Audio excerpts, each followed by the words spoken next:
Good morning student. बेटा हम लोगों ने लास्ट लेक्चर में ज्योमेट्रिकल आइसोमेरिज्म के नोमेनक्लेचर सीख लिए थे। रिवीजन करते रहना चाहिए हमेशा। 3 प्रकार के नोमेनक्लेचर होते हैं, मैंने आपको बताया था। एक से ट्रांस होता है, एक से एंटी होता है और एक EZ सिस्टम होता है, जिसमें मैंने आपको 5 रूल्स बताए थे। सीक्वेंस रूल, CIP रूल और उसके आधार पे। इसके बाद जो पहला नोमेनक्लेचर है सिस एंड ट्रांस, तो उनका कंपैरिजन बहुत आवश्यक है क्योंकि उस पर ढेर सारे क्वेश्चन बनते हैं। तो कंपैरिजन ऑफ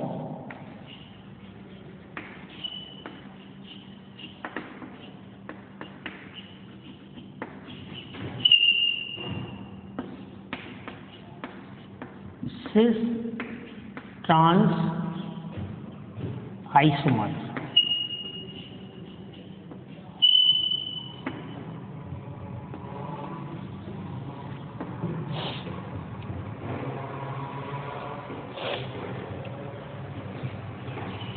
एक पॉपुलर एग्जाम्पल मान के चलो कि हम लेते हैं ब्यूटूइन का।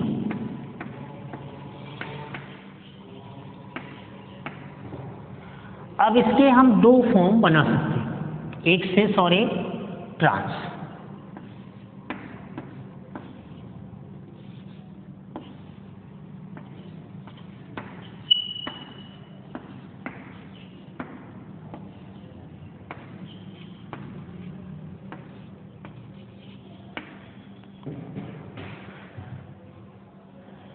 sp2 कार्बन पर मिथाइल लगा हुआ है और sp2 कार्बन पर मिथाइल लगा हुआ है।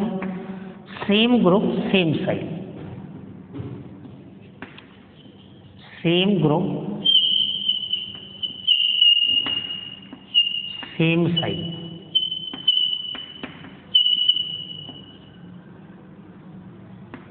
To the RRS।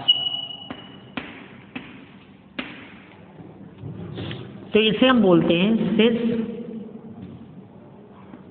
ब्यूटूइन।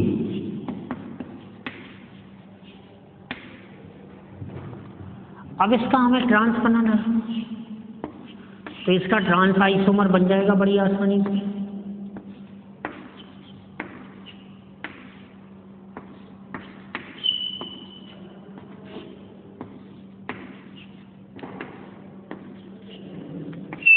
ये सेम ग्रुप क्या है, डिफरेंट साइड चलेगा। RRS के रिस्पेक्ट में ये सेम ग्रुप क्या होगा, डिफरेंट साइड चलेगा। तो इसको हम बोलेंगे ट्रांस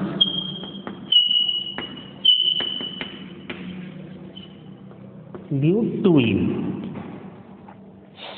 अब इनका हमें कंपैरिजन करना है, तो कंपैरिजन करना है मतलब देखो ब्यूटूइन ये है, ब्यूटूइन ये है सब, तो इनकी केमिकल प्रॉपर्टीज तो क्या होंगी, सेम ही होंगी ना भाई। अगर इनका हम कॉमन मॉलिक्यूलर फार्मूला अगर हम चेक करेंगे तो क्या हो जाएगा, C4H8।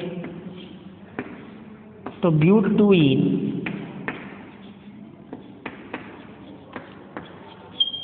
सपोज दैट इस पे हमने हाइड्रोजन का एडिशन कराया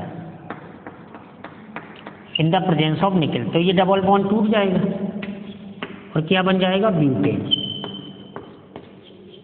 जो कि हम लोग हाइड्रोकार्बन में सीख लेंगे और सीख ही लिया, नॉर्मल सा है। जो भी टाइम लगता है इन चीज़ों में लगता है, बाकी हाइड्रोकार्बन में मेथड ऑफ प्रिपरेशन। तो केमिकल प्रॉपर्टी, अब यहाँ पर सिस और ट्रांस छिपा हुआ है ना। तो केमिकल प्रॉपर्टीज तो मेनली क्या हो गई, सेम हो गई है ना। तो हमने यहाँ लिखा in general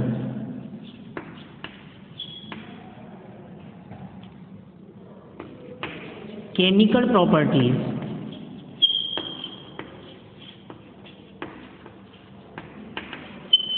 are same।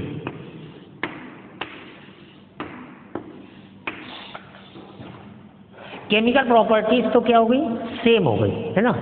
Chemical properties same हो गई, तो अब बची क्या सब, फिजिकल प्रॉपर्टीज है ना।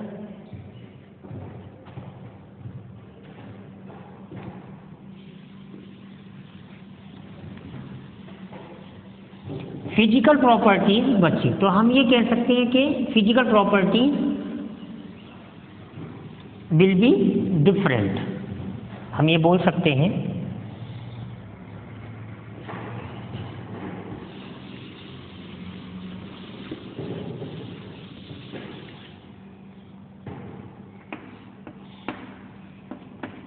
डिफरेंट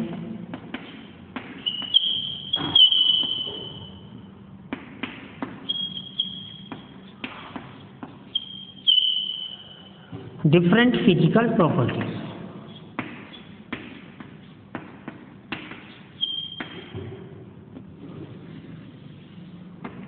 ओके भाई, सीधी सी बात है कि जब मैंने आपको ज्योमेट्रिकल और भाई कॉन्फ़िगरेशनल और कन्फर्मेशनल स्टीरियो के दो हिस्से होते हैं। कन्फर्मेशनल का मतलब मैंने बताया था आइडेंटिकल, तो आइडेंटिकल मतलब जिन्हें आप रिजॉल्व ना कर सकें, सेपरेट ना कर सकें। आज भाई एक बात आप सोचो कि अगर हम एक एग्जाम्पल की बात करें, एक नॉर्मल से केस की बात करें कि शुगर लिया जाए, थोड़ा सा केन शुगर, जिसका फॉर्मूला होता है C12H22O11, और कॉमन सॉल्ट लिया जाए, और शुगर को और कॉमन सॉल्ट को अच्छे से क्रश करके और 10 ग्राम मिक्सचर, 10 ग्राम शुगर ली जाए और 10 ग्राम क्या लिया जाए, कॉमन सॉल्ट लिया जाए, और उसको अच्छे से क्रश करके और मिला दिया जाए, और आपसे कहा जाए कि इनको आप सेपरेट करो। चींटियों का सहारा आपको नहीं लेना है बस। तो आप पानी में इन्हें घोलोगे तो दोनों घुल जाएंगे, है ना। अब अगर आप इसको गर्म करोगे, हीट करोगे, ठीक है ना, तो शुगर क्या है, कार्बोहाइड्रेट है। हीट करोगे तो पानी निकल जाएगा, तो कार्बन बचा रह जाएगा, जल जाएगा वो, ठीक है ना। तो आप ये मत सोचना कि जो है हमने उन्हें सेपरेट कर दिया। फिर आप दूसरी जगह एग्जाम्पल लो कि अगर आप शुगर के साथ वैक्स को मिक्स कर दें, वैक्स मोम जिसे आप बोलते हैं, क्रश कर दें, ठीक है ना। विंटर सीजन में वैक्स मोस्टली क्या हो जाती है, इकट्ठी हो जाती है, जम जाती है। उसको क्रश करें तो बड़ी आसानी से आप कह सकते हैं कि साहब वो जो है मेल्ट करेंगे तो वो मेल्ट हो जाएगी, शुगर तो मेल्ट होगा नहीं। पानी का सहारा ले सकते हैं, मतलब शुगर घुल जाएगी, वैक्स नहीं घुलेगी। कहने का मतलब क्या है प्यारे बच्चों, कहने का मतलब ये है कि फिजिकल प्रॉपर्टीज में डिफरेंस जितना कम होता जाएगा, या हम ये कह दें कि प्रॉपर्टीज में डिफरेंस जितना कम होता जाएगा, प्रॉपर्टीज में मान चलिए कि डिफरेंस बहुत ही कम है, तो प्रॉपर्टीज में डिफरेंस जितना कम होता जाएगा, उन्हें सेपरेट करना उतना ही टफ काम होगा। तो इसीलिए कन्फर्मर्स को हम आइडेंटिकल ही बोलते हैं। कन्फर्मेशनल आइसोमेरिज्म से प्राप्त होने वाले आइसोमर को, समघटक को हम संरूपण समघटक कहते हैं, कन्फर्मर्स बोलते हैं। उनकी प्रॉपर्टीज में डिफरेंस नहीं होता था, तो हम उन्हें सेपरेट नहीं कर पाते। जबकि यहाँ हम सिस और ट्रांस की अगर बात करें तो प्रॉपर्टीज में डिफरेंस है, मतलब हम इन्हें सेपरेट कर सकते हैं। तो प्रॉपर्टीज में जितना ज़्यादा डिफरेंस होगा, उन्हें सेपरेट करना उतना आसान होगा जेंटलमैन। ये मैं आपको बताने की कोशिश कर रहा हूँ और आप शायद समझ गए होंगे। डिफरेंट फिजिकल प्रॉपर्टीज, हम फिजिकल प्रॉपर्टीज में बात कर सकते हैं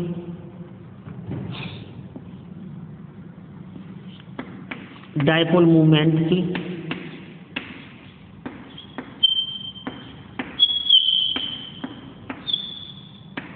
डायपोल मूवमेंट को म्यू से डिनोट किया जाता है जेंटलमैन। हम बात कर सकते हैं बॉइलिंग पॉइंट की,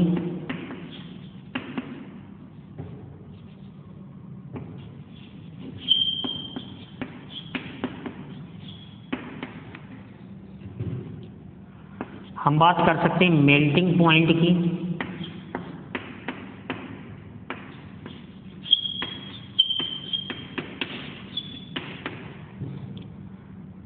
हम बात कर सकते हैं सॉल्युबिलिटी इन वाटर की।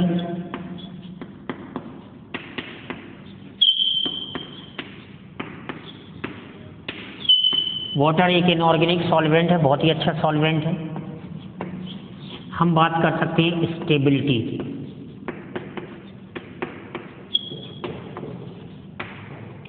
हमारे पास 5 पॉइंट हैं जेंटलमैन। पहला पॉइंट क्या है? डायपोल मोमेंट है, जो कि हम केमिकल बॉन्डिंग में या कई जगह ऑर्गेनिक में इस पे क्वेश्चन आते हैं और पूछे जाते हैं, बहुत ही इंपॉर्टेंट है। बॉइलिंग पॉइंट है, टेम्परेचर से रिलेटेड है। मेल्टिंग पॉइंट, ये दोनों बातें किससे रिलेटेड हैं? टेम्परेचर से, टेम्परेचर ही है।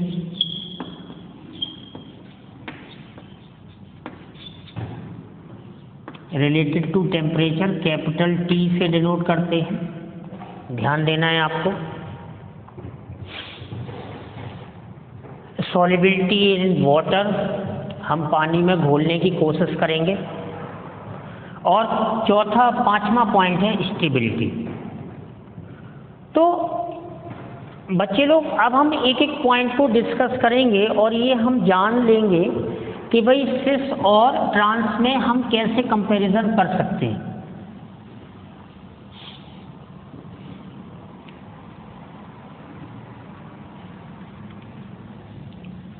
सिस और ट्रांस में कितनी आसानी से कंपैरिजन किया जा सकता है। देखिए, पहला जो पॉइंट है वो है डायपोल मोमेंट। हम एक एक पॉइंट को डिस्कस करते हैं।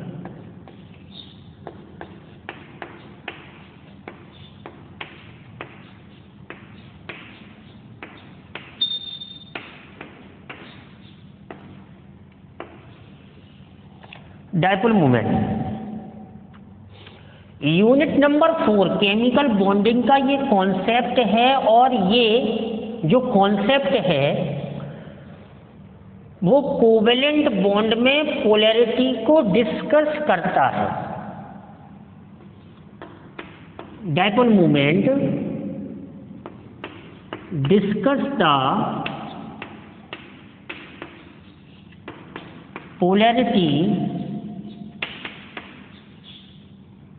Discuss the polarity in covalent bond।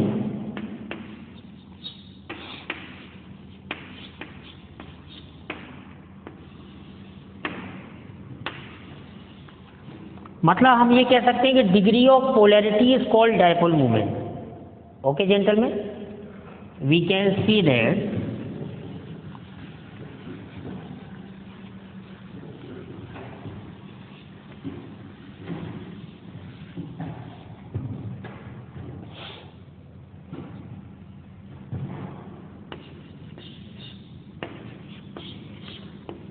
degree of polarity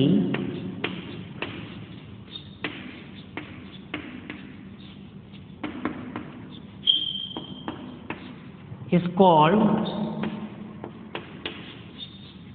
dipole moment।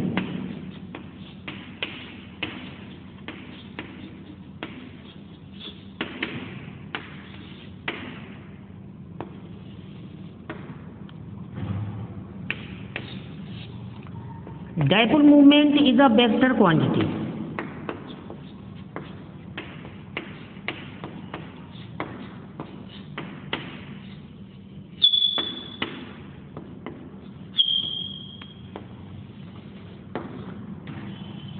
Dipole moment एक वेक्टर क्वांटिटी है, मतलब इसकी जो डायरेक्शन होगी वो हमें शो करनी पड़ेगी।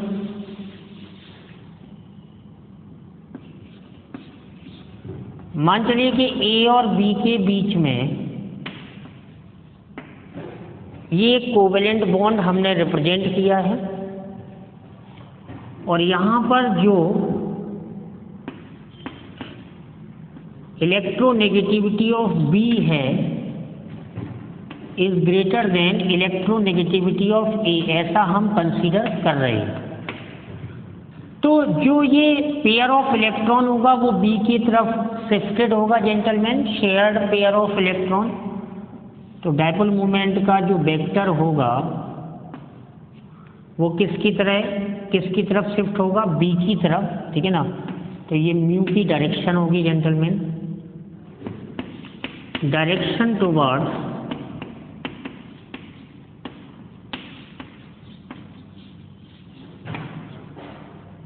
More electronegative atom.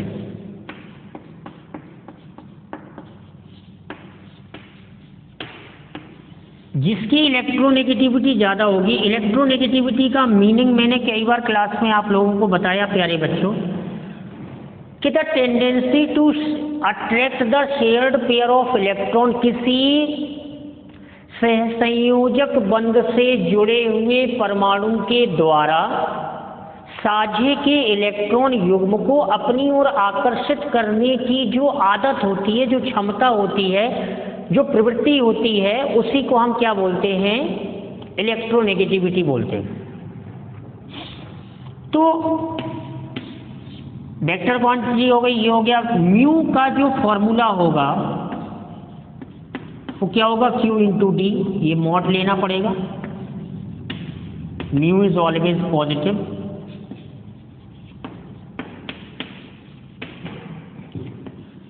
Mu is not equals to 0 अगर है तो हम उसे बोलेंगे पोलर मॉलिक्यूल।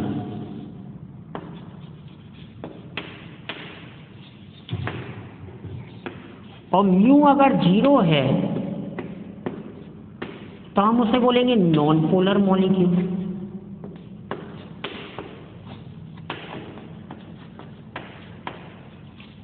अध्रुवीय और ये ध्रुवीय, दोनों तरफ से ये बात करेक्ट है। मतलब अगर पोलर होगा तो उसका म्यू 0 नहीं होगा, म्यू 0 नहीं है मतलब वो पोलर है, म्यू 0 अगर है तो वो क्या है, नॉन पोलर है, अध्रुवीय है। और म्यू का ये फॉर्मूला हुआ, और म्यू की जो यूनिट होती है वो डिवाई होती है।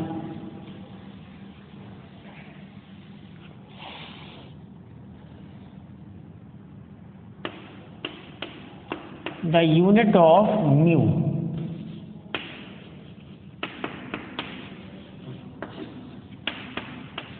is divide।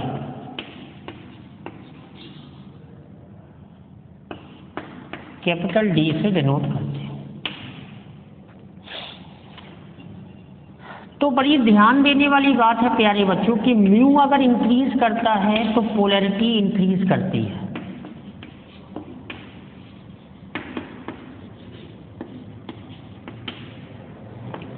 तो म्यू आर जो होता है, म्यू रिजल्टेंट होता है mu 1 square plus mu 2 square plus 2 mu 1 mu 2 cos theta.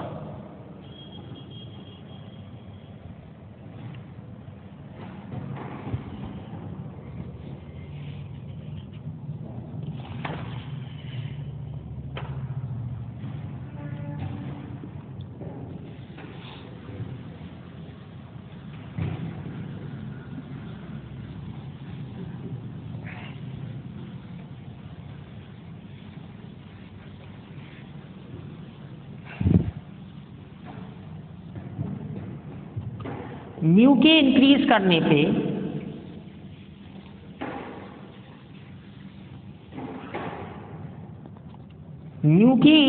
करने पे जो पोलैरिटी होती है वो इंक्रीज करती है।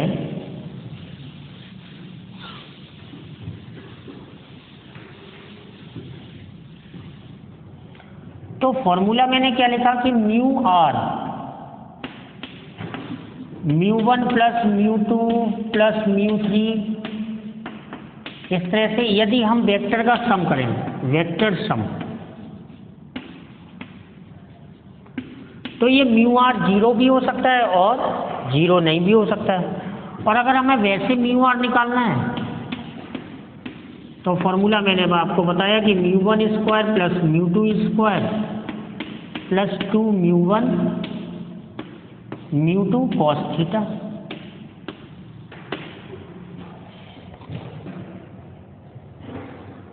अगर अपोजिट डायरेक्शन में होंगे तो ये आगे क्या आ जाएगा, माइनस साइन आ जाएगा, ठीक है ना।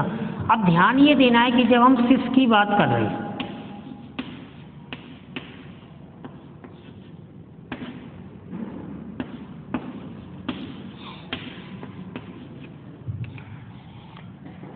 तो हम जब सिस की बात कर रहे हैं, ये सिस फॉर्म हुआ और ये ट्रांस हुआ।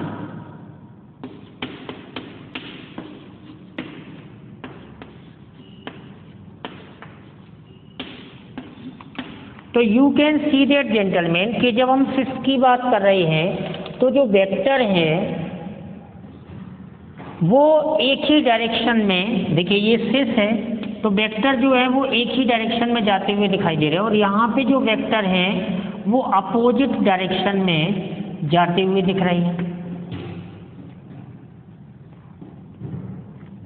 तो यहाँ पे म्यू जीरो नहीं होगा और यहाँ पे क्या हो जाएगा, म्यू जीरो हो जाएगा। जो वेक्टर्स होंगे mu R is equals to mu one plus mu two, और जो mu one and mu two cancel out to each other, cancel out by each other.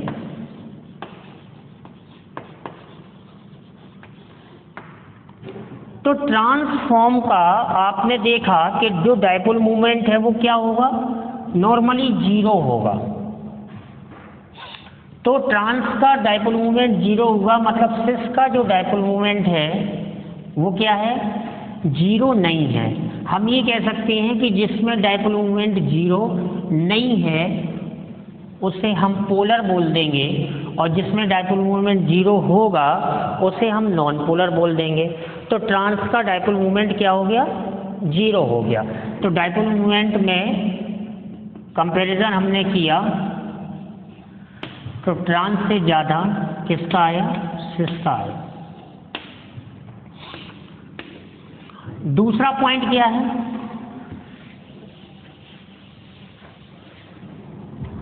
दूसरा पॉइंट था बॉइलिंग पॉइंट।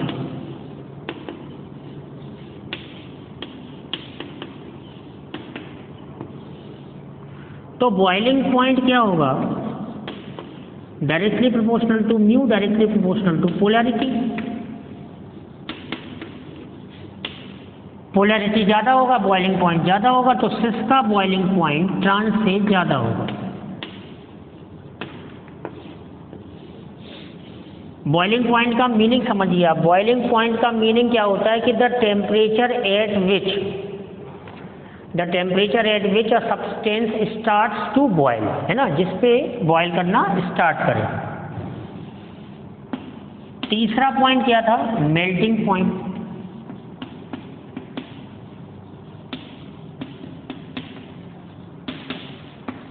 तो जो मेल्टिंग पॉइंट होता है gentleman,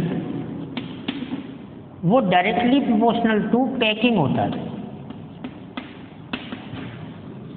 और packing directly proportional to था इंटरमॉलिक्यूलर फोर्सेस। तो जब हम ट्रांस में देखते हैं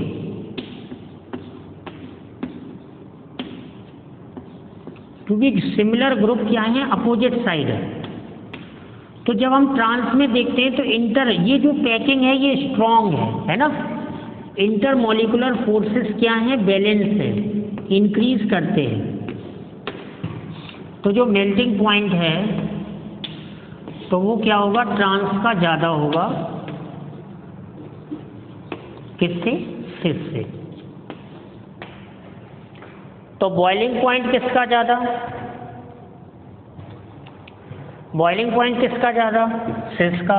डायपोल मूवमेंट किसका ज़्यादा, सिस का। और मेल्टिंग पॉइंट किसका ज़्यादा, ट्रांस का। दो पॉइंट और हम क्लियर करते हैं।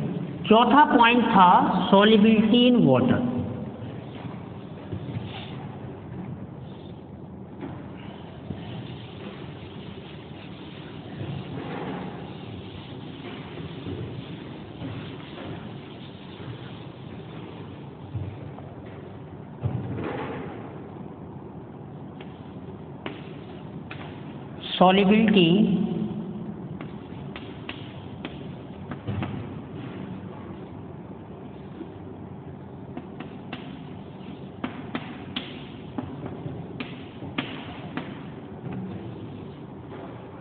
solubility in water। तो solubility is directly proportional to polarity। Polar ज़्यादा होगा क्योंकि वाटर क्या है, पोलर है, डायरेक्टली प्रोपोर्शनल टू म्यू। भाई लाइक डिजोल्व्स लाइक, ये कॉन्सेप्ट चलता है।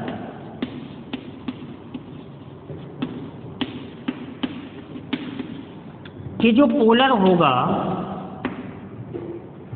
वो पोलर में घुल जाएगा और जो नॉन पोलर होगा वो पोलर में नहीं घुलेगा। Water is a polar solvent.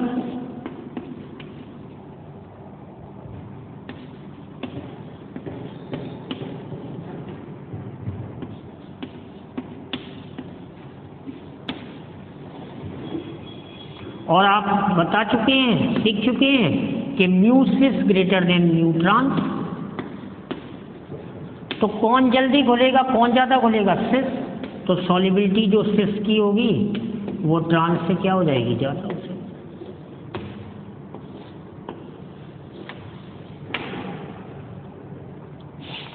आखिरी पॉइंट आया स्टेबिलिटी का।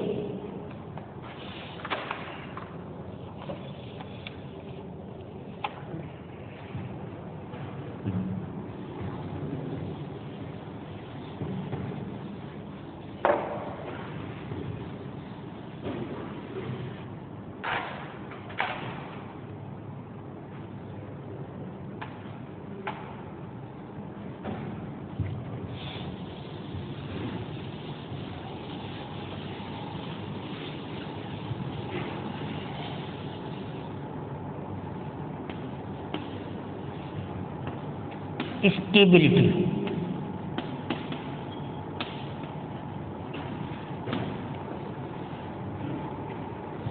तो बड़ी सरल सी चर्चा है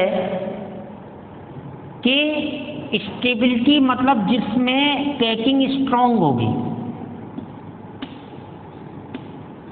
ये जो सिमिलर ग्रुप हैं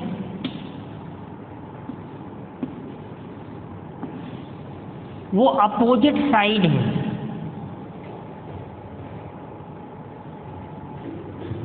तो intermolecular forces are balanced.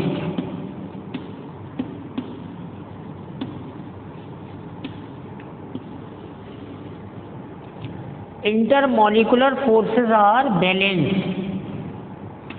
So transform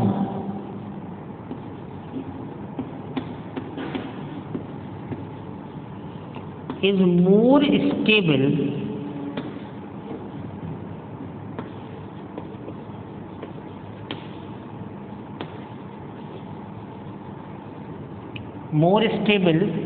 than cis। तो प्यारे बच्चों, ये 5 प्रॉपर्टीज हमने आपसे डिस्कस की। कंपैरिजन किया किसका, सिस और ट्रांस का।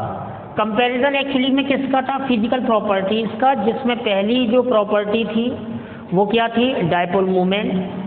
दूसरी जो प्रॉपर्टी थी वो क्या थी, boiling point.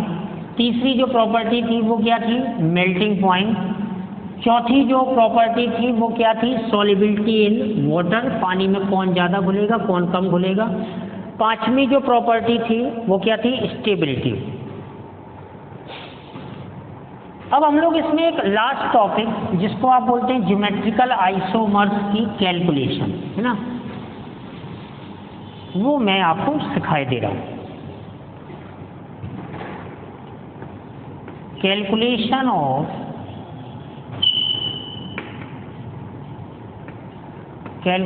Of geometrical isomers.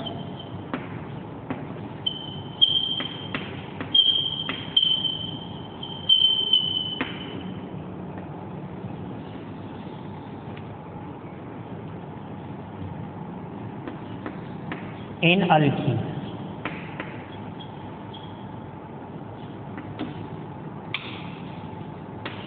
C double bond C। C double bond C system में हम किस प्रकार से ज्योमेट्रिकल आइसोमर्स की कैलकुलेशन करते हैं, ये बहुत ही इम्पोर्टेंट टॉपिक है क्योंकि हम ज्योमेट्रिकल आइसोमेरिज्म के अंतिम पड़ाव पर पहुंच चुके हैं।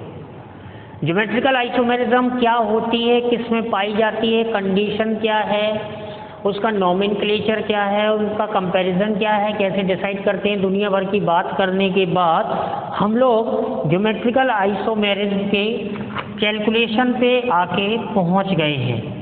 एल्कीन्स की, इन एल्कीन या फिर हम बोल सकते हैं पॉलीइन्स।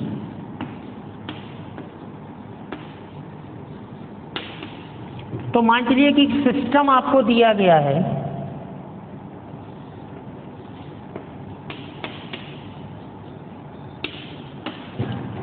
सिस्टम क्या दिया गया है कि R1 CH double bond CH,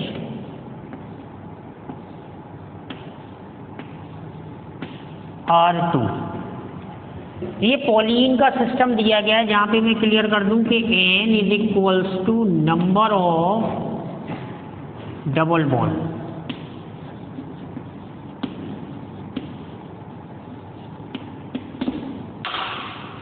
N is equals to number of double bond. तो इसमें पहला केस क्या बनता है? पहला केस बनता है कि if R1 is not equals to R2, यदि प्यारे बच्चों R1 और R2 सेम नहीं है, दैट इज अनसिमेट्रिकल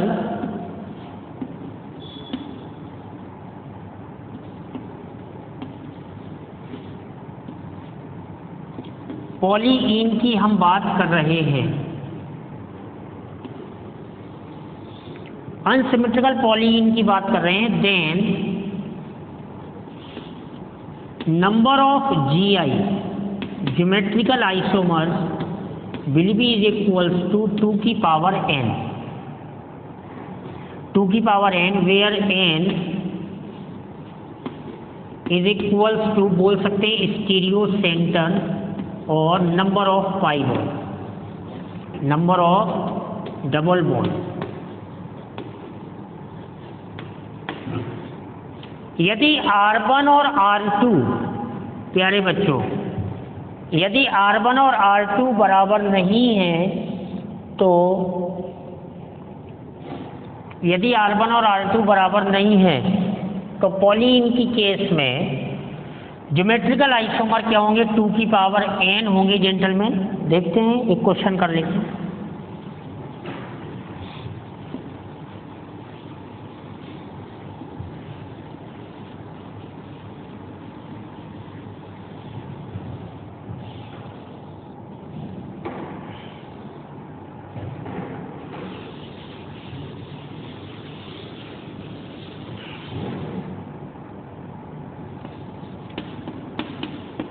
एग्जाम्पल आपको दिया जाए,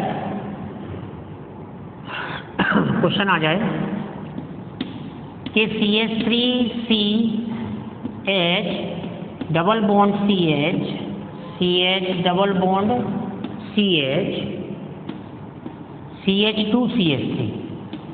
Gentlemen, you can see that this one is R2 and this one is R1,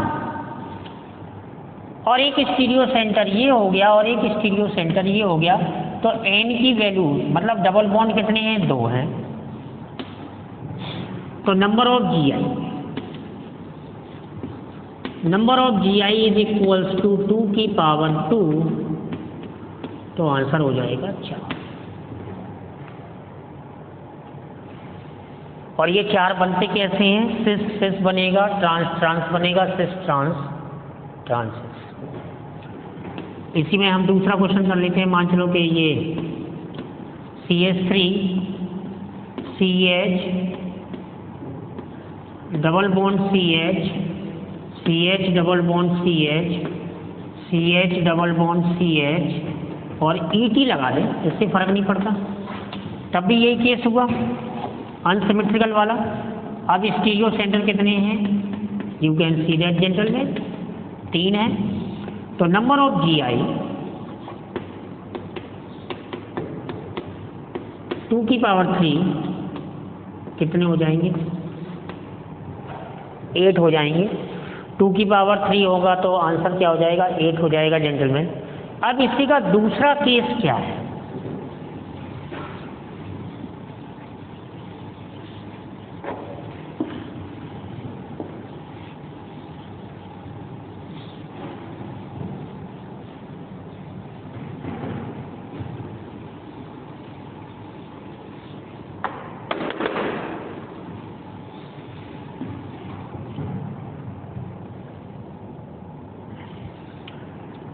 case number 2, if R1 is equals to R2, यदि दोनों सेम हो जाए, मतलब सिमेट्रिकल पॉलीइन की बात की जाए,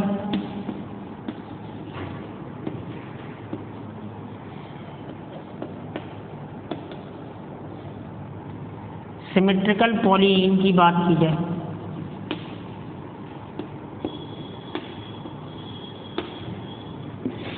देन नंबर ऑफ GI 2 की पावर n-1 प्लस 2 की पावर p-1।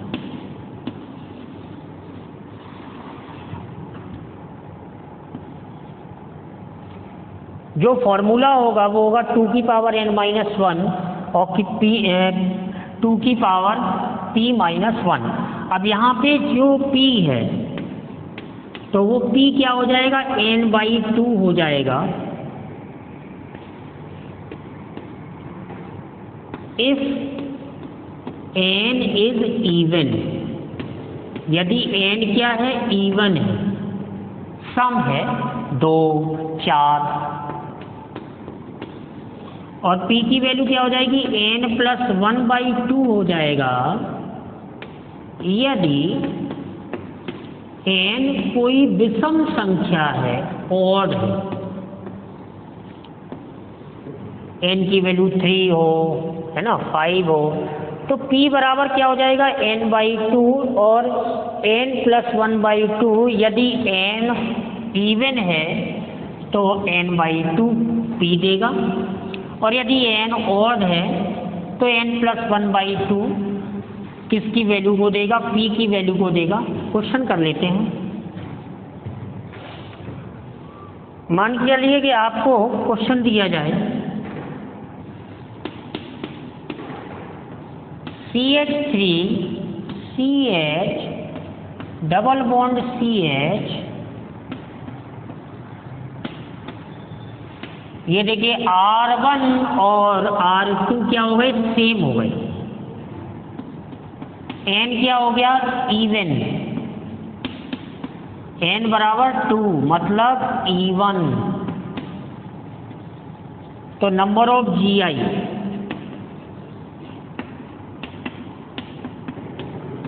2 की पावर n-1 प्लस 2 की पावर p-1। तो पहले p कैलकुलेट कर लेते हैं। तो p बराबर क्या बताया था? n/2। यदि n इवन है तो n क्या हो गया? 2/2। तो p की वैल्यू आई 1। तो GI कितना हुआ बेटा? 2 की पावर n2 रखना है, मतलब 2 - 1 1 हुआ, और प्लस 2 की पावर p1 हुआ, और 1 - 1 0 हुआ। तो 2 की पावर 1 क्या हुआ? 2, और 2 की पावर 0 क्या हुआ? 1। तो 2 + 1 आंसर क्या आ जाएगा? 3 आ जाएगा। तो इसमें जो ज्योमेट्रिकल आइसोमर बनेंगे वो कितने बनेंगे? 3 बनेंगे। मान चलिए कि यही हम एक नंबर और ले लेते, है ना, एक डबल बॉन्ड हम और बढ़ा देते, तो यहाँ n बराबर क्या हो जाता? 3 हो जाता। इस n बराबर क्या हो जाता? 3। ऑड का मामला होता तो नंबर ऑफ GI 2 की पावर n-1 प्लस 2 की पावर p-1। तो पहले तो p कैलकुलेट कर लें। p बराबर क्या होना है? n+1/2। n कितना है साहब? 3, और प्लस 1/2 4, 4/2 मतलब ये 2 आ गया। तो GI का आंसर क्या आ जाएगा? 2 की पावर n कितना था 3, 3 - 1 मतलब 2 आ जाएगा। तो 2 की पावर 2 प्लस 2 की पावर p - 1, तो 2 - 1 क्या हो जाएगा 1, तो 2 की पावर 2 कितना हो जाएगा 4 और प्लस 2 कितना हो जाएगा 6। तो ये आंसर क्या हो जाएगा 6 हो जाएगा। जल्दी कहने का मतलब ये है कि आप पॉलीइंस के केस में ज्योमेट्रिकल आइसोमर्स, पॉलीइंस के केस में ही पूछा जाता है। ज्योमेट्रिकल आइसोमेरिज्म पॉलीइंस के केस में सबसे फेमस है। ज्योमेट्रिकल आइसोमर आप निकाल सकते हैं। मैंने आपको दोनों केस बता दिए कि जब सिमेट्रिकल होगा या अनसिमेट्रिकल होगा। तो एक पूरा स्टीरियो आइसोमेरिज्म का एक बड़ा सा पार्ट मैं आपके सामने आज समाप्त करने जा रहा हूँ ज्योमेट्रिकल आइसोमर्स के फॉर्म में, ज्योमेट्रिकल आइसोमेरिज्म के फॉर्म में, कि हम लोगों ने स्टीरियो आइसोमेरिज्म के 2 पार्ट किए थे, कॉन्फ़िगरेशनल और कन्फर्मेशनल। कॉन्फ़िगरेशनल में हम ज्योमेट्रिकल सीख चुके हैं, अब ऑप्टिकल की चर्चा शुरू करेंगे अगले लेक्चर से। ज्योमेट्रिकल में पूरे सिस्टम मैंने बताया कि कौन कौन सा सिस्टम जीआई शो करता है, क्यों करता है ये भी बताया, फिर उनका नोमेनक्लेचर बताया, फिर कंपैरिजन बताया और ज्योमेट्रिकल आइसोमर्स की गिनती करना आपको सिखा दिया। आप प्रैक्टिस करिए और एक एक लेक्चर को बहुत ही ध्यान से देखिए, क्योंकि ये वाला जो पोर्शन है ना, ज्योमेट्रिकल आइसोमर वाला जो पोर्शन है, ये आप अगर तैयार कर लेंगे तो आगे बहुत ही फ़ायदा आपको मिलने वाला है। क्योंकि ज्योमेट्रिकल और ऑप्टिकल जिसको आ गया ऑर्गेनिक केमिस्ट्री में, उसे बहुत ही फ़ायदा मिलने वाला है। तो आप इसकी प्रैक्टिस करिए और क्वेश्चन लगाइए। All the best.